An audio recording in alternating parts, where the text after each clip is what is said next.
is entirely based around making the most amount of money possible.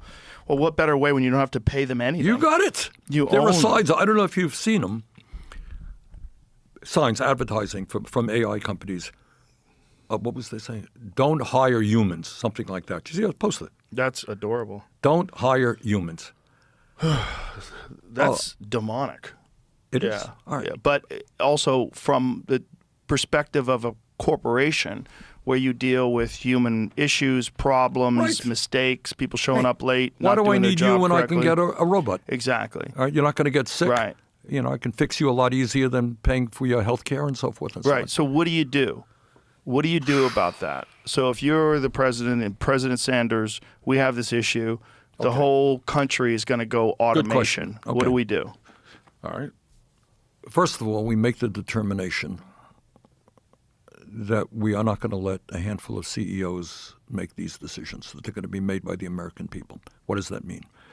Bottom line, it means that technology is going to work to improve us, not just the people who own the technology and the CEOs of large corporations. What does that mean? All right, for a start, you are a worker. Your productivity is increasing because we give you AI, right? Right. All right. Instead of throwing you out on the street, I'm going to reduce your work week to 32 hours. All right? So that would be nice. 4-day work week. Exactly. Nice. And by the way, not a radical idea. Not a radical idea at all. There are companies around the world that are doing it with some success. The UAW, the United Automobile Workers, they had a big strike a year ago. You remember, against the Big Three. You remember that? Mm-hmm. And they won a very good contract, and I'm a big fan of the trade union movement. I think workers need that. And one of their demands, interestingly enough, and people thought that Sean Fain, who's the president of the union, was crazy.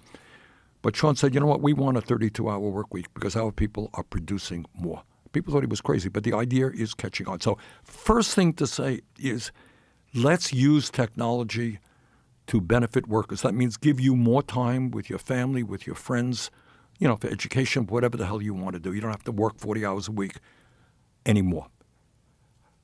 The second thing I think we have got to do is take a look, as you just said, you said it, better than I said it, is what does it mean that we have so many young kids living on the internet? Right.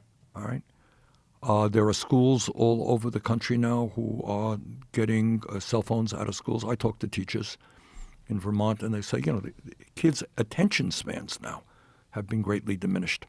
Yes. How do we deal with that? In Vermont, again, there was somebody told me that there's a teacher now who he demands that his students write with a pen in blue books now because he doesn't trust what they're sending in, that it's not artificial intelligence. All right? So if I say to you, all right, Joe, tell me what happened in the American Revolution, you go to the chat box, you give me a wonderful essay that you know nothing about, right? Right. What does that mean for your intellectual development? That all you can do is press a button and give me an answer. Right, unless you've absorbed that information. Right, unless you have. Right. But many kids are not. And we got to worry about that as well. So I think we have to take a deep breath. And many of the things, what has been the